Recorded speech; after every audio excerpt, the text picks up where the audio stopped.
Hello dear students, কেমন আছো সবাই? আশা করি সবাই খুব ভালো আছো। পোটেনশিয়াল বুয়েটিয়ান অ্যাডভান্সড লেভেল ম্যাথ প্র্যাকটিস প্রবলেমের আজকের ক্লাসে তোমাদের স্বাগতম। আজকে আমরা তোমাদের জন্য খুবই একটা দারুণ চমৎকার ম্যাথ নিয়ে এসেছি, যেটা হচ্ছে মূলত রোলার কোস্টার সম্বন্ধিত।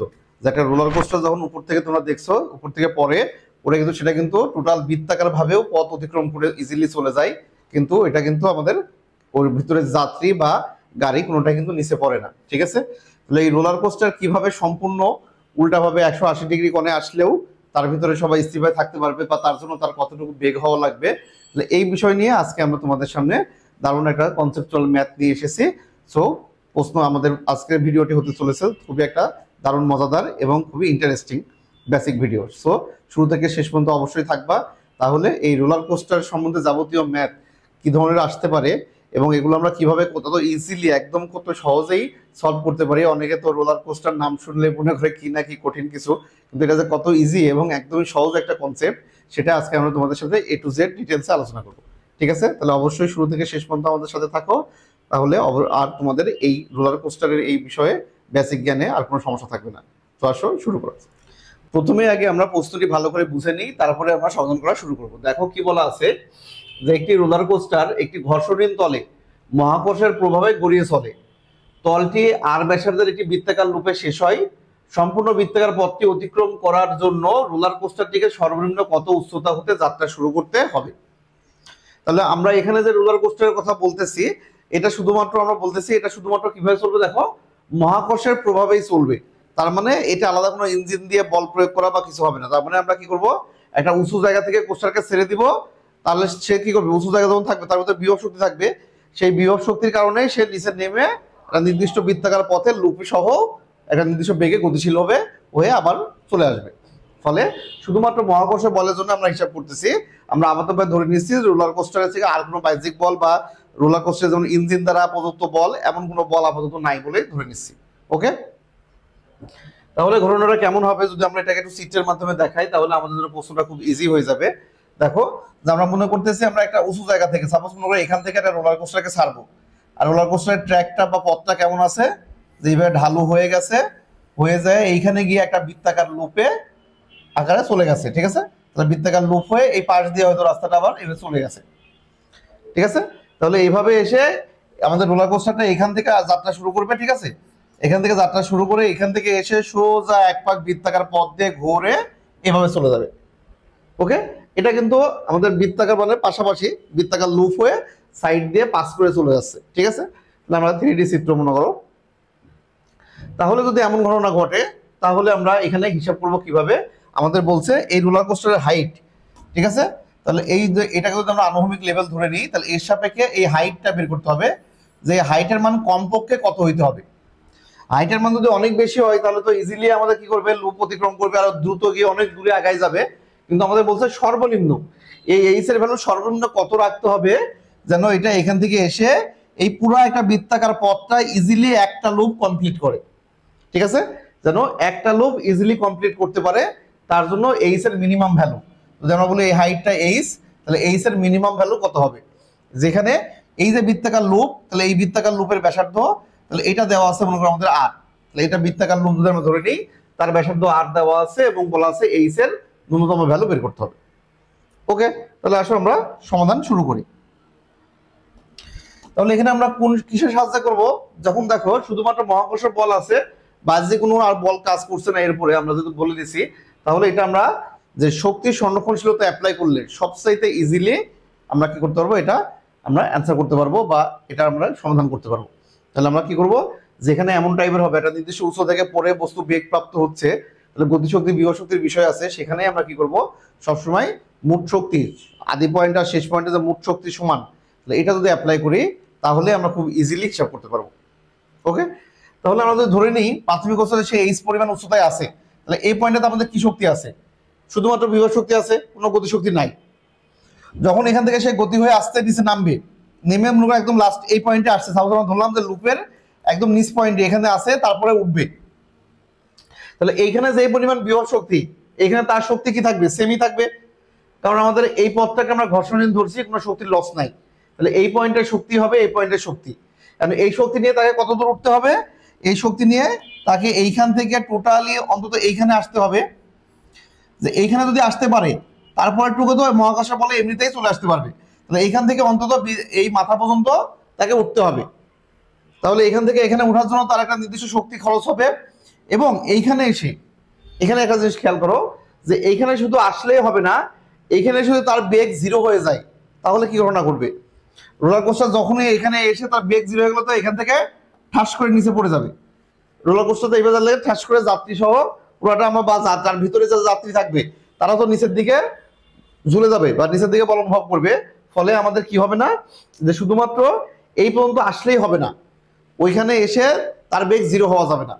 তাহলে এইখান থেকে তো তাহলে আমাদের এইচ এর মানটা এমন হইতে হবে, বা এই এইচ এর কারণে এই শক্তি আমরা কত বলছি, এমজিএইচ। ওকে, এই এমজিএইচ পরিমাণ শক্তি নিয়ে তো এখানে আসছে, তাহলে এই এমজিএইচ এর মান এমন হইতে হবে যেন এই শক্তি নিয়ে সে কি করে এইখান থেকে এই পয়েন্টে ইজিলি উঠতে পারে এবং ওই পয়েন্টে তার বেগ জিরো না হয়। এবং বেগের মান জিরো না হয় বলতে কত, তার একটা সর্বনিম্ন ভ্যালু থাকে, যেন সে এইখানে তার ওজনের সমান কেন্দ্র বহির্মুখী বল, তাহলে এম কেন্দ্র বহির্মুখী বল কত হবে, এমবি স্কোয়ার বাই আর, আর নিচের দিকে এমজি। তাহলে এইখান থেকে তো এখানে উঠতে হবে, প্লাস তার এই পরিমাণ কেন্দ্র বহির্মুখী বল থাকতে হবে যেন ওই ভিতরে যাত্রী সহ সবাই ওজনহীন অনুভব করে।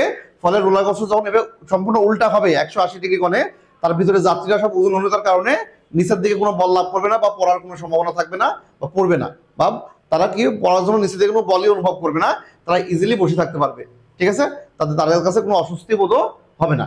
তাহলে অবশ্যই কেন্দ্র বহির্মুখী বলের মান আর ওজন সমান হইতে হবে।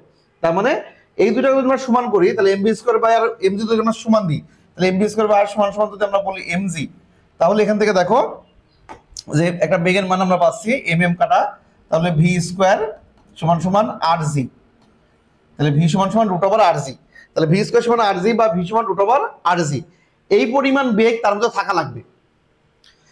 এটা হচ্ছে আমাদের শর্ত। তাহলে এই দুইটা শর্ত, যে আমাদের এমজিএইচ এর মান এমন হতে হবে যেন আমরা এই উচ্চতাকে আমরা এমন ভাবে সেট করব যেন এমজিএইচ এর মান কি হয়, এমন একটা মান হয় যেন আমাদের এই রোলার কোস্টারটা এইখান থেকে এইখানে আসতে পারে এবং ওইখানে তার মধ্যে এতটুক বেগ থাকে, তবেই কি হবে, ও টোটালি নিরাপদে একটা লুপ কমপ্লিট করে অতিক্রম করতে পারবে।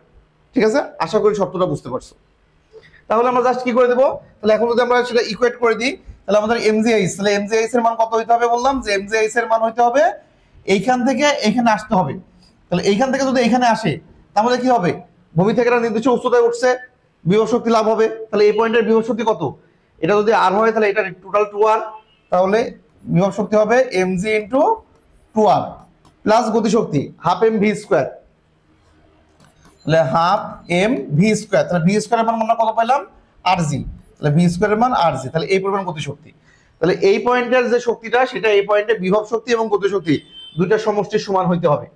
তাহলে দেখো এখান থেকে আমাদের এম এম এম তো ক্যান্সেল হয়ে যাচ্ছে, তাহলে এখান থেকে আমাদের দরকার হচ্ছে এইচ এর মান, তাহলে এইচ এর মান দরকার করতে আছে, জিও ক্যান্সেল হয়ে যাচ্ছে, জি জি জি এটাও ক্যান্সেল, তাহলে 2r আর হাফ আর, তাহলে 2r আর হাফ আর যদি হয় তাহলে এইচ এর মান সিম্পলি কত আসছে, তাহলে এইচ ইজ ইকুয়াল টু 2.5 আর বা 5/2r, এটাই আমাদের অ্যান্সার। দেখো কত ইজি, একদম ইজি না, একদমই নর্মাল বেসিক ম্যাথ, যে একটা বস্তু উপর থেকে পড়লে তো আমাদের বিভব শক্তি থাকে, কারণ এই বিভব শক্তি নিয়েই তাকে কি করতে হবে, তারপর বাহ্যিক ভাবে আর কোনো বল দেওয়া হবে না বা কোনো শক্তি দেওয়া হবে না, ফলে এই বিভব শক্তির ফলেই তাকে কি করতে হবে, এইখান থেকে 2r পরিমাণ উচ্চতায় ওঠা লাগবে এবং তার ভিতরে একটা নির্দিষ্ট বেগ বজায় রাখা লাগবে যেন কেন্দ্র বহির্মুখী বল আর তার ওজন সমান হয়, যাত্রীরা ওজন অনুভব করে। তাহলে এই পয়েন্টের গতিশক্তি আর বিভব শক্তি দুইটা মিলে এমজিএইচ এর সমান হবে। তাহলে এই এইচটাকে এমনভাবে সেট করব যেন এইখানের যে বিভব শক্তি mg 2r আর গতিশক্তি হাফ এম ভি স্কোয়ার, আর সেই ভি স্কোয়ারের মান কেন্দ্র বহির্মুখী বলের আমাদের ওজনের সমান হিসাবে বা ওজন জিরো হওয়ার শর্তে ভি স্কোয়ার সমান আর জি সেই পরিমাণ হয়। ফলে এইচ এর মান যদি আমাদের কি হয় 2.5r, তাহলে এই বৃত্তাকার লুপের ব্যাসার্ধ যা হবে তার 2.5 গুণ উচ্চতা থেকে যদি আমরা একটা রোলার কোস্টারকে ছেড়ে দিই তাহলে বাহ্যিকভাবে আর কোনো বল দেওয়া লাগবে না, আর কোনো শক্তি দেওয়া লাগবে না, কেবল গ্র্যাভিটির জন্যই মহাকর্ষ বলের কারণেই তার বিভব শক্তি দ্বারাই সে সুন্দর করে একটা বৃত্তাকার লুপ কমপ্লিট করে আবার চলে যেতে পারবে। এটা বিভিন্ন পার্কে তোমরা যদি যাও অলরেডি ওয়াটার রাইড বিভিন্ন দেখবা যে একটা উঁচু জায়গা থেকে জাস্ট কি করে একজন হালকা ধাক্কা দিয়ে তোমাকে ছেড়ে দেয়, এসে পানির মধ্যে পড়ে। ঠিক আছে, তাহলে ওই রকম টাইপের, ঠিক আছে, যেখানে আমাদের তার নিজের কোনো ইঞ্জিন নাই বা মোটর নাই, শুধুমাত্র মহাকর্ষের প্রভাবে সে পড়তেছে। তাহলে এটাকে আমরা জাস্ট রোলার কোস্টারের সাথে তুলনা করতেছি, যদিও রোলার কোস্টারে কি থাকে, আলাদা ইঞ্জিন থাকে, ঠিক আছে, তার হিসাব আলাদা হিসাব, কিছুটা ভিন্নতা।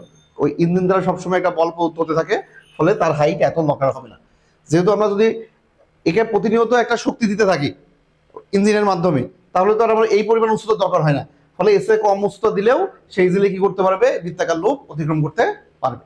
ঠিক আছে, তখন আমাদের ইঞ্জিনের ক্ষমতা সহ অ্যাড করে দিতে হবে, এই জাস্ট, আর কিছুই না। যদি রোলার কোস্টারের ইঞ্জিনের কোনো ক্ষমতা বা দেওয়া থাকে, তাহলে ওই ইঞ্জিনের শক্তি বা পাওয়ার সেটা আমরা সহ অ্যাড করে নিব। আর উচ্চতার জন্য বিভব শক্তি, তাহলে এই পাশে এমজিএইচ এর সাথে ইঞ্জিনের যে শক্তি, ঠিক আছে, তাহলে পাওয়ার হলে ক্ষমতা দেওয়া থাকলে ওখানে পিটি দিয়ে শক্তিটা, ইঞ্জিনের শক্তিটা আমরা অ্যাপ্লাই করে এখানে অ্যাড করে নিব, সেটা ইজিক্যাল টু এটা হবে, আর কিছুই না। বুঝা গেল? তাহলে যদি আমাদের শুধুমাত্র মহাকর্ষ বল না বলে ইঞ্জিনের দ্বারা প্রযুক্ত বল বা শক্তি দেওয়া থাকে, যে ইঞ্জিন কতটুকু শক্তি খরচ করবে, তখন আবার এমজিএইচ এর সাথে আমরা ওটা যোগ হয়ে যাবে। ফলে তখন এইচ এর মান অনেক কম হলেও সেই ইজিলি লুপটা অতিক্রম করতে পারবে। আশা করছি পুরো আপনাদের পুরো কনসেপ্টটা বুঝতে পারছো। ঠিক আছে, তারপরে আবার যদি এখানে ঘর্ষণ অ্যাড করা হয়, তাহলে ঘর্ষণ অ্যাড করলে আবার ঘর্ষণের কারণে কি হবে, একটা নির্দিষ্ট পরিমাণ শক্তি ক্ষয় হবে, তখন আবার আমাদের কি হবে, ওই ক্ষয়টা বাদ দিয়ে দিতে হবে। তাহলে আমাদের মোট শক্তি থেকে ওটা বাদ দেওয়ার পরে এটা হবে। ঠিক আছে, কিন্তু এখানে সাধারণত ফ্রিকশন আসে না, কারণ এই পথটা, ট্র্যাকের পথটা তো যেহেতু বৃত্তাকার, আবার এটাও একদম সোজা আনুভূমিক না, ঠিক আছে, স্লপ না, এটা অন্য যে কোনো আকৃতির হতে পারে, এই কারণে এখানে সাধারণত ঘর্ষণ আসে না। তাই ঘর্ষণ নিয়ে টেনশন করার লাভ নেই, আসবে না পরীক্ষায়। ঠিক আছে, আসলে তো আমাদের এই ঘর্ষণহীন তলই আসবে আশা করা যায়। সো আশা করছি টোটাল কনসেপ্ট তোমাদের ক্লিয়ার হয়েছে, চেষ্টা করছি সবচেয়ে ইজি হইতে বোঝানো। ঠিক আছে, এটা তো অনেক জায়গায় অনেকভাবে করা দেখবা, আমরা চেষ্টা করছি সবচেয়ে সহজভাবে তুমি যাতে বুঝতে পারো সেভাবে। তারপরেও যদি কোনো কনফিউশন থাকে আমাদের কমেন্টে প্রশ্ন করে জানাও, তাহলে সেই জায়গাটা আমরা তোমাদের আবার ডাউট ক্লিয়ার করার চেষ্টা করব। ঠিক আছে, আর যদি বুঝতে পারো তাহলে অবশ্যই এই ধরনের ম্যাথগুলো যেখানে পাবা বইয়ে বা বিভিন্ন আমাদের প্র্যাকটিস বুকে বা বিভিন্ন গাইডে যদি পেয়ে থাকো, তাহলে এই প্রশ্নগুলো ভয় পাওয়ার কিছু নাই, ইজিলি অ্যাটেম্প করবো এবং এগুলো আগে আগে অ্যাটেম্প করবো। ঠিক আছে, কনজারভেশন অফ আমরা হচ্ছে এনার্জি, ঠিক আছে, শক্তির আমরা সংরক্ষণ নীতি অ্যাপ্লাই করে দিব, কাজ হয়ে যাবে। সো দেখা হচ্ছে আবার পরবর্তী ক্লাসে আরো কোনো দারুণ মজার প্রশ্ন নিয়ে, বেসিক প্রশ্ন নিয়ে। সেই সাথে পর্যন্ত আমাদের সাথে থাকো, আর আমাদের বিগত প্রশ্নগুলো অবশ্যই প্র্যাকটিস করতে থাকো। আর তোমরা তোমাদের বন্ধু বান্ধবের সাথে আমাদের চ্যানেলটা একটু শেয়ার করো, শেয়ার করে আমাদের চ্যানেলের গ্রোথটা আর একটু বৃদ্ধি করো।